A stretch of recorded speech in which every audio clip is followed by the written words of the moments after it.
Guys, million കണക്കിന് subscribers ഒക്കെ ഉണ്ടെങ്കിലും അവരെ ആരും വിമർശിക്കാൻ പറ്റില്ല. അതായത് ആരെങ്കിലും അവരെ വിമർശിച്ചു കഴിഞ്ഞാൽ അതൊരു രീതിയിലും അക്സെപ്റ്റ് ചെയ്യാത്ത, അതുപോലെ തന്നെ അവരുടെ വീഡിയോസ് നമ്മൾ ഒരിക്കലും നെഗറ്റീവ് പറയരുത്, നമ്മളത് പോസിറ്റീവായിട്ട് മാത്രം കാണണമെന്ന് വിചാരിക്കുന്ന മില്യൺ കണക്കിന് സബ്സ്ക്രൈബേഴ്സ് ഉള്ള ഒരു യൂട്യൂബ് ചാനലിൻ്റെ ഉടമയായ കല്യാണി, അതായത് ചാനലിൻ്റെ പേര് മൈ വേ വൈ കല്യാണി എന്നാണ് ആ ചാനലിൻ്റെ പേര്. ഓക്കെ, അപ്പോൾ അവർ എന്ത് വീഡിയോസ് ചെയ്താലും അവരെ ഒരിക്കലും നമ്മൾ വിമർശിക്കുകയോ അതായത് നെഗറ്റീവ് പറയുകയോ ചെയ്യരുത്. കാരണം ആ നെഗറ്റിവിറ്റി കേൾക്കാനോ അല്ലെങ്കിൽ അവരുടെ വിമർശനം കേൾക്കാനോ ഒന്നും അവർക്ക് താല്പര്യമില്ല. കാരണം നമ്മൾ അങ്ങനെ ചെയ്തിട്ടുണ്ടെങ്കിൽ നമ്മുടെ വീഡിയോയ്ക്ക് നേരെ അവർ സ്ട്രൈക്ക് ഇടുകയും ഒക്കെ ചെയ്യും. അതുകൊണ്ട് തന്നെ അവരുടെ ഫോട്ടോസും അതുപോലെ തന്നെ വീഡിയോസും വെച്ചിട്ട് നമ്മൾ റീച്ച് ഉണ്ടാക്കാൻ നോക്കുവാണ് എന്നൊക്കെ പറഞ്ഞ് ഇമോഷണലി പറഞ്ഞുകൊണ്ടിരിക്കുന്ന ഒരു വ്യക്തിയാണ് കല്യാണി എന്ന് പറയുന്നത്. സോ കല്യാണിയുടെ ഒരു സംഭവം ഇപ്പം വെളിയിൽ വന്നിട്ടുണ്ട്. സോ എന്തായാലും ആ സംഭവം എന്താണെന്നുള്ളൊരു വോയിസ് മാത്രം ഞാനിവിടെ കൊടുക്കാം. വീഡിയോ കൊടുക്കാത്തതിൻ്റെ റീസൺ ഞാൻ ആദ്യമേ പറഞ്ഞ് നിങ്ങൾക്ക് മനസ്സിലായി കാണുമല്ലോ. സോ എന്തായാലും നിങ്ങൾ ആ വോയിസ് ഒന്ന് കേൾക്കാം. ഞാൻ വലിയൊരു ലോങ് വീഡിയോ ആയിട്ട് ഇടാം കേട്ടോ. എന്താ ചുരുക്കി പറഞ്ഞു കഴിഞ്ഞാൽ, നമ്മളെ ഒരു സ്ഥാപനം ഭയങ്കരമായിട്ട് പറ്റിച്ചു. അതായത് എന്റെ മുഖത്ത് ഒരു പാട് വന്നപ്പോൾ നമ്മൾ സ്വന്തമായിട്ട് ചികിത്സിക്കേണ്ട ഡെർമറ്റോളജിസ്റ്റിനെ കാണിക്കാന്ന് വിചാരിച്ചിട്ട് നമ്മൾ ട്രിവാൻഡ്രത്ത് കുറവങ്കോണത്തുള്ള ഒരു സ്ഥാപനത്തിൽ പോയി. അവിടെ ചെന്ന് കഴിഞ്ഞപ്പോൾ അതിന്റെ മെയിൻ ഡോക്ടർ ഒരു ലേഡിയാണ്. അവർ 3 മാസം കൂടുമ്പോഴേക്കേ ആ ഒരു ക്ലിനിക്കിൽ വരുള്ളൂ. ഒന്ന് എക്സ്പ്ലെയിൻ ചെയ്തു തരാം. അതായത് നമ്മുടെ കല്യാണിയുടെ മുഖത്ത് ഒരു പാട് വന്നു. അപ്പോൾ ആ പാട് വന്നപ്പോൾ അത് സ്വയം നമ്മൾക്കൊക്കെ പറഞ്ഞു തരുന്ന കുറേ സാധനങ്ങളൊക്കെ ഉണ്ടല്ലോ. നിങ്ങളുടെ മുഖത്തെ കുരുക്കൾ അല്ലെങ്കിൽ പാടുകൾ മാറ്റാൻ ഈ പ്രൊഡക്റ്റ് യൂസ് ചെയ്യുമോ, അല്ലെങ്കിൽ ഈ സൺസ്ക്രീൻ യൂസ് ചെയ്യുമോ, ഈ മോയ്സ്ചറൈസർ യൂസ് ചെയ്യുമോ എന്നൊക്കെ പറഞ്ഞു തരുന്ന ഒരു വലിയ ഇൻഫ്ലുവൻസറാണ് നമ്മുടെ ഈ കല്യാണി എന്ന് പറയുന്ന വ്യക്തി. അപ്പോൾ സ്വന്തം മുഖത്തൊരു പാട് വന്നപ്പോൾ വിചാരിച്ചു അങ്ങനെ സ്വന്തമായിട്ടൊന്നും അല്ലെങ്കിൽ മറ്റുള്ള ഇൻഫ്ലുവൻസേഴ്സ് പറയുന്ന അല്ലെങ്കിൽ ഞാൻ യൂസ് ചെയ്തുകൊണ്ടിരിക്കുന്ന ക്രീമൊന്നും ഉപയോഗിച്ച് അതിനെ ട്രീറ്റ് ചെയ്യേണ്ട, ജസ്റ്റ് ഒരു ഡോക്ടറിനെ കാണാൻ പോകാം. അത് നിങ്ങൾ അണ്ടർലൈൻ ഇട്ടിട്ട് മനസ്സിലൊന്ന് സൂക്ഷിച്ച് വെച്ചോളൂ. ഓക്കെ, അങ്ങനെ ഈ പുള്ളിക്കാരി ഒരു ഡോക്ടറിനെ കാണാൻ പോവാണ്. അപ്പോൾ അവിടെ ചെന്നപ്പോൾ അവർ ഇടയ്ക്കിടയ്ക്ക് വന്നു പോകുന്ന ഒരു ഡോക്ടറാണ്. 6 മാസത്തിലൊന്ന് അല്ലെങ്കിൽ 3 മാസത്തിലൊന്നൊക്കെ ആ ഒരു ക്ലിനിക്കിൽ വന്നു പോകുന്നതാണ്. ആക്ച്വലി ഇവർ വലിയ ഡോക്ടേഴ്സ് ഒന്നുമല്ല. ഇവരെന്തെങ്കിലും ക്രാഷ് കോഴ്സസ് കംപ്ലീറ്റ് ചെയ്ത, ഈ സ്കിന്നിനെ കുറിച്ചിട്ടുള്ള അല്ലെങ്കിൽ ഹെയറിനെ കുറിച്ചിട്ടൊക്കെയുള്ള ക്രാഷ് കോഴ്സസ് കംപ്ലീറ്റ് ചെയ്ത ഡോക്ടേഴ്സ് ആയിരിക്കാം. സോ അവർ ഫുൾ ആ ഡോക്ടേഴ്സ് പഠിക്കുന്ന പോലെ അങ്ങനെ പഠിച്ച് MBBS കഴിഞ്ഞിട്ട് സ്കിൻ സ്പെഷ്യലിസ്റ്റ് അങ്ങനെയൊന്നും അല്ലായിരിക്കും. കാരണം ക്ലിനിക്കിലൊക്കെ ഇടുന്നതല്ലേ. അപ്പം ചെറിയ ചെറിയ കോഴ്സസ് കംപ്ലീറ്റ് ചെയ്തിട്ടായിരിക്കും ഇവർ ഡോക്ടേഴ്സ് എന്ന് പറയുന്ന ഒരു സർട്ടിഫിക്കേഷനിൽ അവിടെ ഇരിക്കുന്നത്. സോ അത് നമുക്കിത് കേട്ടപ്പോൾ തന്നെ നമുക്ക് മനസ്സിലായ ഒരു കാര്യമാണ്. പിന്നെ നിങ്ങൾ എപ്പോഴും ഇപ്പോൾ ഓരോ പ്രൊഡക്റ്റിൻ്റെ കാര്യം, നിങ്ങൾ ഒരുപാട് പ്രൊഡക്റ്റുകൾ നമ്മളിലേക്ക് എന്താ പറയുക ഇൻട്രൊഡ്യൂസ് ചെയ്യുന്നതാണ് അല്ലേ. യൂസ് ചെയ്യാത്ത പ്രൊഡക്റ്റുകൾ കാണത്തില്ല. അതുപോലെയുള്ള പ്രൊഡക്റ്റുകൾ നിങ്ങളുടെ ചാനൽ എടുത്ത് നോക്കിക്കഴിഞ്ഞാൽ നിങ്ങൾ നമ്മളിലേക്ക് പ്രൊമോട്ട് ചെയ്യുന്നുണ്ട്. അപ്പം പ്രൊമോഷൻ ആണെങ്കിൽ നിങ്ങളത് പ്രൊമോഷൻ ആണെന്ന് പറയുകയും ചെയ്യും. ഈവൻ പ്രൊമോഷൻ ആണെങ്കിൽ പോലും നമുക്കൊരു പ്രൊഡക്റ്റ് പറഞ്ഞു തരുന്നത് എന്തിനാണ്? നമ്മൾ വാങ്ങിച്ച് യൂസ് ചെയ്യാൻ വേണ്ടിയിട്ടാണ് നമ്മൾ പറഞ്ഞത്. അപ്പോൾ അതിലേക്കൊക്കെ വരാം. അപ്പോൾ നിങ്ങൾ ഒരു പ്രൊഡക്റ്റ് നിങ്ങളുടെ മുഖത്തേക്ക് യൂസ് ചെയ്യുമ്പോൾ നിങ്ങൾ എന്ത് ചെയ്യും? അതിൻ്റെ ഇൻഗ്രീഡിയൻസ് ഒക്കെ നോക്കിയിട്ടായിരിക്കുമല്ലോ നിങ്ങൾ യൂസ് ചെയ്യുന്നത്. അതുപോലെ തന്നെ നിങ്ങളൊരു ക്ലിനിക്കിലേക്ക് പോകുമ്പോൾ നിങ്ങൾക്ക് ആ ക്ലിനിക്കിനെ കുറിച്ചുള്ള ഗൂഗിളിൽ സെർച്ച് ചെയ്ത് കഴിഞ്ഞാൽ നമുക്കിപ്പോൾ ഒരു ക്ലിനിക്കിനെ കുറിച്ചുള്ള ഓൾമോസ്റ്റ് ഒരു എന്താ പറയുക റേറ്റിങ്ങും അല്ലെങ്കിൽ കുറച്ച് കമൻസും ഒക്കെ ഡിലീറ്റ് ചെയ്യുമായിരിക്കും. പക്ഷേ എന്നാലും റേറ്റിങ്ങും കാര്യങ്ങളും കുറച്ചൊന്ന് ചെക്ക് ചെയ്യാം അല്ലേ. ആ ഒരു ഹോസ്പിറ്റലിൽ പോയിട്ടുള്ളവരാരെങ്കിലും ഉണ്ടോ അല്ലെങ്കിൽ എങ്ങനെയാണ്? കാരണം നിങ്ങൾ ഇൻഫ്ലുവൻസേഴ്സ് ആണ്. അപ്പോൾ നിങ്ങൾക്ക് കണക്ഷൻസ് ഒക്കെ കൂടുതലുമാണ്. അതുപോലെ തന്നെ ആര് ചോദിച്ചാലും നിങ്ങൾക്ക് പറഞ്ഞു തരുകയും ചെയ്യുന്നതാണ് അല്ലേ. അപ്പം നിങ്ങൾക്ക് കുറച്ചൊന്ന് റിസർച്ച് ചെയ്തിട്ട് ഈ കാര്യങ്ങളൊക്കെ ചെയ്യാം. അപ്പം തന്നെ നമുക്കിപ്പോൾ ഒരു കാര്യം മനസ്സിലായി, നമ്മളിലോട്ടും ഈ ഓരോ പ്രൊഡക്റ്റുകൾ പറഞ്ഞു തരുമ്പോൾ എത്രത്തോളം റിസർച്ചും കാര്യങ്ങളും ഒക്കെ ഉണ്ട്, അല്ലെങ്കിൽ എത്രത്തോളം റിസർച്ചും കാര്യങ്ങളും ഒക്കെ നടത്തിയിട്ടാണ് പുള്ളിക്കാരി പറഞ്ഞു തരുന്നത് എന്ന് നമുക്കിപ്പം ഈ ഒരു സംഭവത്തിൽ മനസ്സിലായിട്ടുണ്ട്. ഓക്കെ, അപ്പോൾ നമുക്ക് വേറൊരു ഇഷ്യൂ, ഒരു 10 മാസം മുന്നേ പുള്ളിക്കാരിക്ക് വന്ന ഒരു ഇഷ്യൂ, അതായത് ഒരു സൺസ്ക്രീൻ പ്രൊമോട്ട് ചെയ്തിരുന്നു. അപ്പോൾ ഒരു കാസ്റ്റുള്ള ഒരു വൈറ്റ് കാസ്റ്റ് ഉള്ള ഒരു സൺസ്ക്രീൻ ആയിരുന്നു അത്. അപ്പോൾ നമ്മളടുത്ത് വീഡിയോയിൽ പറയുന്നുണ്ട് ഇത് സൺസ്ക്രീൻ വൈറ്റ് കാസ്റ്റ് ഒന്നുമില്ല, നല്ല അടിപൊളിയാണെന്നൊക്കെ പറഞ്ഞു. അപ്പോൾ വേറൊരു പെൺകുട്ടി ഒരു യൂട്യൂബറാണ്. അപ്പോൾ അവർ പറയുന്നുണ്ട് എന്ത് രീതിയിലാണ് ഇവരിത് പ്രൊമോട്ട് ചെയ്ത്, ഇതിൽ വൈറ്റ് കാസ്റ്റ് നല്ല രീതിക്ക് ഉണ്ട് എന്നൊക്കെ പറഞ്ഞിട്ട് ആ പെൺകുട്ടി അത് റിയാക്ട് ചെയ്തിരുന്നു. ഇവർ നേരെ പോയി സ്ട്രൈക്ക് ചെയ്തു. അങ്ങനെ വലിയൊരു ഇഷ്യൂ 10 മാസങ്ങൾക്ക് മുന്നേ നടന്നിരുന്നു. അപ്പോൾ പുള്ളിക്കാരി പറഞ്ഞ ഒരു വോയിസും കൂടെ ഞാൻ ഇവിടെ കൊടുക്കും. ഏത് ബ്രാൻഡിന്റെ പ്രോഡക്റ്റ് പെയ്ഡ് ആയിട്ടാണ് ചെയ്യുന്നതെങ്കിലും അത് പെയ്ഡ് പ്രൊമോഷൻ ആണെന്ന് ഞാൻ മെൻഷൻ ചെയ്യാറുണ്ട്. ഞാൻ അങ്ങനെ മെൻഷൻ ചെയ്ത് പറഞ്ഞെന്നും പറഞ്ഞ് ഇതൊരു പന്ന പ്രോഡക്റ്റ് ആണ്, നിങ്ങൾ എത്തിക്സ് ഇല്ലാതെ ചെയ്യുന്നു എന്നും പറഞ്ഞ് എങ്ങനെ നിങ്ങൾക്ക് ആരോപിക്കാൻ പറ്റുന്നു? ഈ സൺസ്ക്രീൻ ആണെങ്കിലും സീക്കയാണെങ്കിലും ഡെർമയാണെങ്കിലും ഇതെല്ലാം ഞാൻ യൂസ് ചെയ്യുന്നതാണ്. എല്ലാം കൂടെ ഒരു ദിവസം ചേച്ചി എങ്ങനെ യൂസ് ചെയ്യും എന്ന് പറഞ്ഞു കഴിഞ്ഞാൽ ഏതാണോ ഒരു ദിവസം എന്റെ കയ്യിൽ കിട്ടുന്നത് അത് ഫേസിൽ ഇടുന്നു മാത്രമേ ഉള്ളൂ. അപ്പൊ നമ്മുടെ മൈ വേ കല്യാണി അപ്പൊ എല്ലാം യൂസ് ചെയ്തിട്ട് എല്ലാം ഇതാക്കിയിട്ടാണ് പുള്ളിക്കാരി നമ്മൾക്ക് പറഞ്ഞു തരുന്നത് എന്നൊക്കെയാണ് പറയുന്നത്. അപ്പൊ ഈ ക്രീമുകളൊക്കെ പല ക്രീമുകളും വാരി പൊത്തി തേച്ചിട്ടായിരിക്കും ഈ ഒരു റിയാക്ഷൻ ഇപ്പോൾ ഫേസിൽ ഉണ്ടായിട്ടുള്ളത് അല്ലേ. അപ്പൊ ഇവര് റിയാക്ട് അല്ലെങ്കിൽ ഇവര് നമ്മൾ പ്രൊമോട്ട് ചെയ്യുന്നു എന്ന് പറഞ്ഞിട്ട് നമ്മളും ഓരോ ക്രീമുകൾ വാരി തേച്ചാൽ നമ്മുടെ അവസ്ഥ ഇതൊക്കെ തന്നെയാവും. ഇവര് ഇപ്പോ എന്താ പറയാ, ആ ഡോക്ടറിനെ ഈ ഡോക്ടറിനെ ഒക്കെ പോയി കാണുമായിരിക്കും. ചിലവരൊക്കെ നമ്മളൊക്കെ ചില കുട്ടികളൊക്കെ ആണെങ്കിൽ ഇപ്പം ഒരുപാട് ഇൻഫ്ലുവൻസേഴ്സിനെയാണ് ഒരുപാട് നമുക്കറിയാം. ഫോൺ യൂസസ് ഭയങ്കര കൂടുതലാണ്. നമ്മൾ ഇപ്പം നമുക്കൊരു യൂട്യൂബറിന് നമുക്ക് ഒരാളെ ഇൻഫ്ലുവൻസ് ചെയ്യാം. അതും കുട്ടികളെയൊക്കെ നല്ല രീതിക്ക് നമുക്ക് ഇൻഫ്ലുവൻസ് ചെയ്യാൻ പറ്റും. അപ്പൊ നമ്മൾ മറ്റൊരാളുടെ ഒരു സ്കിന്ന് കാണുമ്പോൾ ഈവൻ ഞാനാണെങ്കിൽ പോലും ഇപ്പൊ ഫോർ എക്സാമ്പിൾ രാഷ്മികയുടെ ഒക്കെ മറ്റേ ലിപ്സ്റ്റിക് ഒക്കെ ഭയങ്കര വൈറലാണ് അല്ലേ. അപ്പൊ ഒരാളൊരു സാധനം ഇങ്ങനെ പ്രൊമോട്ട് ചെയ്ത് അതും മില്യൺ കണക്കിന് സബ്സ്ക്രൈബേഴ്സ് ഉള്ള ഒരു യൂട്യൂബർ ഇതൊരു സാധനം ഇങ്ങനെ പ്രൊമോട്ട് ചെയ്യുമ്പോൾ ഓഫ് കോഴ്സ് നമ്മൾ പോയി എന്നാ ഇവരിങ്ങനെ ആയിരിക്കും വെളുത്തിരിക്കുന്നത് എന്ന് പറഞ്ഞിട്ട് പല ആൾക്കാരും പോയി വാങ്ങിക്കാറുണ്ട്.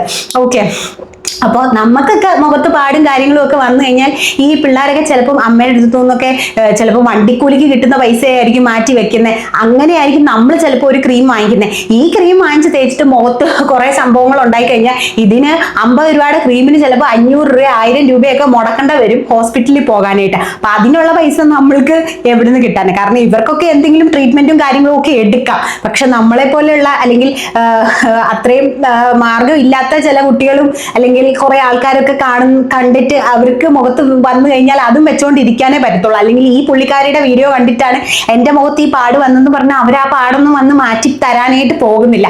സോ പിന്നെ ഇതുപോലെയുള്ള ഇൻഫ്ലുവൻസേഴ്സ് ഓരോ പ്രൊഡക്റ്റ് ഇങ്ങനെ ചെയ്യുമ്പോൾ അവരുടെ സ്കിന്നല്ല നമ്മുടെ സ്കിന്ന്. ഓക്കെ, നിങ്ങളുടെ വ്യൂവേഴ്സ് ഇപ്പം നിങ്ങൾക്ക് 1 മില്യണോളം വ്യൂവേഴ്സ് ഉണ്ട് അല്ലെങ്കിൽ സബ്സ്ക്രൈബേഴ്സ് ഉണ്ട്. ഈ മില്യൺ പോലെയുള്ള ആൾക്കാർക്കൊന്നും നിങ്ങളുടെ അതേ സ്കിന്നായിരിക്കത്തില്ല. ഓരോ ആൾക്കാർക്കും പല പല സ്കിന്നായിരിക്കും. ആ സ്കിന്നിന് ആപ്റ്റ് ആയിട്ടുള്ള സംഭവമാണ് നമ്മൾ യൂസ് ചെയ്യേണ്ടത്. പിന്നെ ഇവരൊക്കെ പറഞ്ഞു വെക്കുന്ന ഒരു സംഭവമുണ്ട്, വൈറ്റ് ആൻഡ് പാടില്ലാത്ത, കുരുക്കളില്ലാത്ത അല്ലെങ്കിൽ ഭയങ്കര വൈറ്റ് ആയിട്ടുള്ള മുഖത്ത് കുരുവും പാടും ഒന്നും ഇല്ലാത്തതാണ് സൗന്ദര്യം എന്നാണ് ഈ പറയുന്ന ഇൻഫ്ലുവൻസേഴ്സ് ഒക്കെ പറഞ്ഞു വെച്ചുകൊണ്ടിരിക്കുന്ന കാര്യങ്ങളും. അപ്പോൾ ഇപ്പം നിങ്ങൾക്ക് ഈ മുഖത്ത് ഇപ്പൊ പാട് വന്നത് ഇത്രയും നിങ്ങൾ ഈ പല പ്രൊഡക്റ്റുകൾ യൂസ് ചെയ്തിട്ടായിരിക്കാം. അല്ലാതെ മുഖത്ത് നമുക്ക് അലർജിക് ആണെങ്കിൽ നമുക്കറിയാലോ. അപ്പം അത് അലർജിക് ആയിട്ടാണോ അല്ലെങ്കിൽ ഈ ഒരു പ്രൊഡക്റ്റ് യൂസ് ചെയ്തിട്ടാണോ നിങ്ങളുടെ സ്കിന്നിൽ ഈ ഒരു ഇഷ്യൂ വന്നിട്ടുള്ളത്. പക്ഷെ ഇനി പ്രൊഡക്റ്റ് യൂസ് ചെയ്തിട്ടാണ് ഇഷ്യൂ വന്നെങ്കിൽ നിങ്ങൾ ഉറപ്പായിട്ട് നിങ്ങൾ എന്തായാലും പറയാൻ പോകത്തില്ല. കാരണം അത് നിങ്ങളെ തന്നെ ബാധിക്കുന്ന ഒരു കാര്യമാണ്.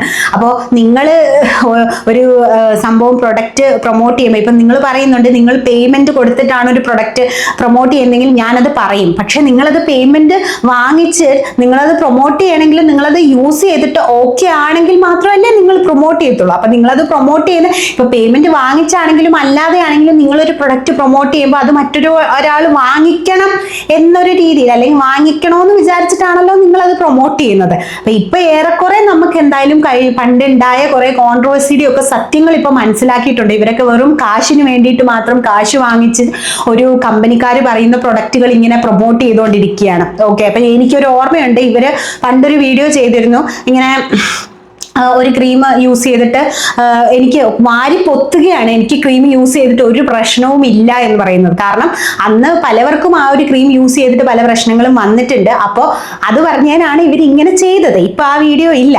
അപ്പം കർമ്മ എന്ന് പറയുന്ന ഒരു സംഭവം ഉണ്ട്.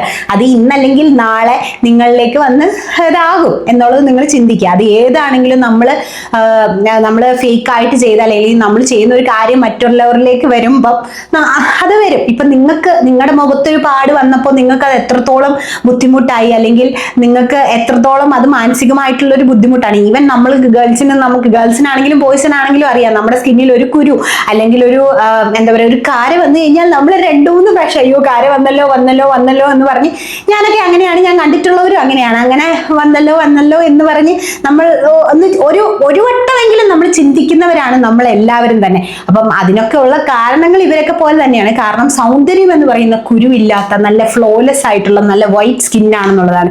ഇനിയെങ്കിലും നമ്മൾ എല്ലാവരും മനസ്സിലാക്കേണ്ട ഒരു കാര്യമാണ്, ഓരോ ഇൻഡിവിജ്വലും എന്താണ് സെപ്പറേറ്റ് ആണ്. ഓരോ ഇൻഡിവിജ്വലിനും അവരവരുടേതായിട്ടുള്ള സൗന്ദര്യമുണ്ട്, അവരവരുടേതായിട്ടുള്ള ഒരു ഭംഗിയുണ്ട്. ഈവൻ നമുക്ക് ഡസ്കി സ്കിൻ ആണെങ്കിലും എന്താ പറയാ വൈറ്റ് സ്കിൻ ആണെങ്കിലും ഡാർക്ക് സ്കിൻ ആണെങ്കിലും എന്ത് ടൈപ്പ് ഓഫ് സ്കിൻ ആണെങ്കിലും അത് നമ്മൾ ഹെൽത്തി ആക്കി വെക്കുക. നമ്മൾ ഇൻസൈഡ് എടുക്കുന്ന ഫുഡ് നല്ല രീതിയിലുള്ള ഫുഡും കാര്യങ്ങളും ഹൈഡ്രേറ്റഡ് ആക്കി വെക്കുക എന്നുള്ളതാണ്. പിന്നെ നമുക്ക് നമ്മുടെ സ്കിന്നിന് ആപ്റ്റ് ആയിട്ടുള്ള നമുക്ക് സൺസ്ക്രീൻസ്, അതുപോലെ തന്നെ നമ്മുടെ സ്കിന്നിന് ഒരു മോയ്സ്ചർ കൊടുക്കാനായിട്ട് നമുക്കൊരു മോയ്സ്ചറൈസർ, സൺസ്ക്രീൻ എന്ന് പറയുന്നത് മസ്റ്റ് ആയിട്ട് ഞാൻ പറയുന്നുണ്ട്. കാരണം എന്താണെന്ന് വെച്ചാൽ നമുക്ക് നമുക്ക് UV റേസിൽ നിന്ന് നമുക്കൊരു പ്രൊട്ടക്ഷന് വേണ്ടിയിട്ട്. അപ്പൊ അതും എന്താണ്, ഈ സൺസ്ക്രീൻ പല ഇതുണ്ടായിരിക്കും. നിങ്ങൾക്കിപ്പോൾ ഓയിലി സ്കിന്നുള്ള ഒരു 10 പേര് നിൽക്കുവാണെങ്കിലും അവർക്ക് ഒരു സൺസ്ക്രീൻ എന്ന് പറയുന്നത് ഈ 10 പേർക്കും പിടിക്കണമെന്നില്ല. സോ നിങ്ങളൊരു ഇൻഫ്ലുവൻസേഴ്സ് അല്ല ഡോക്ടേഴ്സ് എന്ന് പറയുന്നത്. സോ നിങ്ങൾ ഇൻഫ്ലുവൻസേഴ്സിന്റെ ഇവരെ കണ്ടെങ്കിൽ പോലും നിങ്ങളൊരു ഡോക്ടറിനെ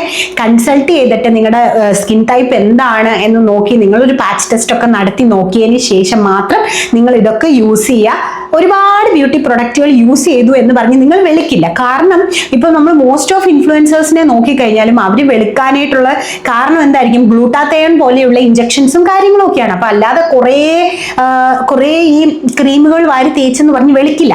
ഈവൻ ഇപ്പൊ ഈ കല്യാണിയുടെ ആണെങ്കിൽ പോലും ഈ പുള്ളിക്കാരി പറയുന്നുണ്ട് മുഖത്തൊരു പാട് വന്നപ്പോൾ അത് സ്വന്തമായിട്ട് ചികിത്സിക്കണ്ടല്ലോ എന്ന് വെച്ചിട്ടാണ് ഞാനൊരു ക്ലിനിക്കിലേക്ക് പോയത്. സോ ഇവർ പറയുന്നത് എന്താണ്, ഈ ഒരു സ്കിൻ അല്ലെങ്കിൽ ഈ ഒരു സാധനം യൂസ് ചെയ്താൽ നിങ്ങളുടെ മുഖത്തെ പാടുകൾ പോകും, നിങ്ങൾ വെളുത്തു സുന്ദരികളാവും എന്ന് പറഞ്ഞിട്ടാണല്ലോ പല സാധനങ്ങളും ഇവർ പ്രൊമോട്ട് ചെയ്യുന്നത്. എന്തുകൊണ്ട് ഇവർ ആ ക്രീംസ് യൂസ് ചെയ്യുന്നില്ല? നിങ്ങൾ മറ്റുള്ളവരിലേക്ക് പ്രൊമോട്ട് ചെയ്യുന്നുണ്ടല്ലോ പാട് പോകാനും അല്ലെങ്കിൽ നിങ്ങൾ വെളുക്കാനുമായിട്ടുള്ള കുറേ ക്രീമുകൾ പ്രൊമോട്ട് ചെയ്യുന്നു. അപ്പൊ അതിലേതെങ്കിലും ഒന്ന് യൂസ് ചെയ്തിട്ട് ആ മുഖത്തെ പാടൊന്ന് കളഞ്ഞാൽ പോരും. സോ ഇവർക്ക് ഒരു കമന്റ് വന്നിട്ടുണ്ടായിരുന്നു. അതായത് ചേച്ചീനെ മോളി വെച്ചിട്ട് കണ്ടിരുന്നു, അപ്പം ചേച്ചി കുറച്ച് ഡിസ്റ്റർബ്ഡ് ആയിട്ട് തോന്നി, അതുകൊണ്ട് ഞാൻ വന്ന് കണ്ടില്ല, ചേച്ചി മാസ്ക് ഒക്കെ ഇട്ടിരുന്നു എന്നൊക്കെ പറഞ്ഞ് ഒരാൾ കമന്റ് ഇട്ടിട്ടുണ്ട്. അപ്പൊ അതിനൊരു റിപ്ലൈ ഈ പുള്ളിക്കാരി കൊടുത്തിട്ടുണ്ട്. അപ്പൊ അതുകൂടെ കേട്ടിട്ട് നമുക്ക് കാരണം ഞാൻ അത്രയും ഡൗൺ ആയിട്ടുള്ള സിറ്റുവേഷനിൽ സിസ്റ്റേഴ്സിന് എന്നെ പുറത്തിറക്കാൻ വേണ്ടിയിട്ട് ഇങ്ങനെ പിടിച്ചോണ്ട് പോകുന്നതായിരുന്നു. പക്ഷെ എനിക്ക് ഒരാളോടും പോലും മിണ്ടാൻ പോലുള്ള ത്രാണി ഇല്ലായിരുന്നടാ. ജാടയൊന്നും അല്ല, എന്റെ ഒരു അവസ്ഥ അതിലൂടെ ആയിരുന്നു ഞാൻ കടന്നു പോയിക്കൊണ്ടിരുന്നത്. അപ്പൊ എന്തായാലും സ്വന്തമായിട്ട് ഇങ്ങനെ ഒരു അവസ്ഥ വന്നപ്പോൾ നിങ്ങൾക്ക് മനസ്സിലായി കാണും അതിന്റെ വിഷമം എന്താണ്, അതിന്റെ സങ്കടം എന്താണെന്നൊക്കെ. അപ്പോൾ ഇങ്ങനെയുള്ള പ്രൊഡക്റ്റുകൾ ഇനി ആരാണെങ്കിലും ഏത് ഇൻഫ്ലുവൻസേഴ്സ് ആണെങ്കിലും നിങ്ങൾ മറ്റുള്ളവരിലേക്ക് പ്രൊമോട്ട് ചെയ്യുമ്പോൾ നിങ്ങൾ വിചാരിക്കുക അവരുടെ മണി മാത്രം, അല്ലെങ്കിൽ മണി എന്ന് പറയുന്ന ഒരു സംഭവത്തിനെ മാത്രം എയിം ചെയ്തുകൊണ്ട് നിങ്ങൾ പ്രൊമോട്ട് ചെയ്യാതിരിക്കുക. കുറച്ചെങ്കിലും ഒരു 50 അല്ലെങ്കിൽ 60% എങ്കിലും സത്യസന്ധത കാണിക്കുക. അപ്പൊ അത്രേ എനിക്ക് പറയാനുള്ളൂ. സോ അടുത്തൊരു വീഡിയോ ആയിട്ട് ഞാൻ ഓടി വരാം. അതുവരേക്കും it's me Chanchal signing off. അപ്പം നമ്മുടെ വീഡിയോ ഇഷ്ടപ്പെട്ടെങ്കിൽ ലൈക്ക് ചെയ്യുക, നിങ്ങളുടെ വിലയേറിയ കമന്റുകൾ നമ്മുടെ കമന്റ് ബോക്സിൽ ആഡ് ചെയ്യുക. സോ എന്തായാലും ഓടി വരാം. ബൈ.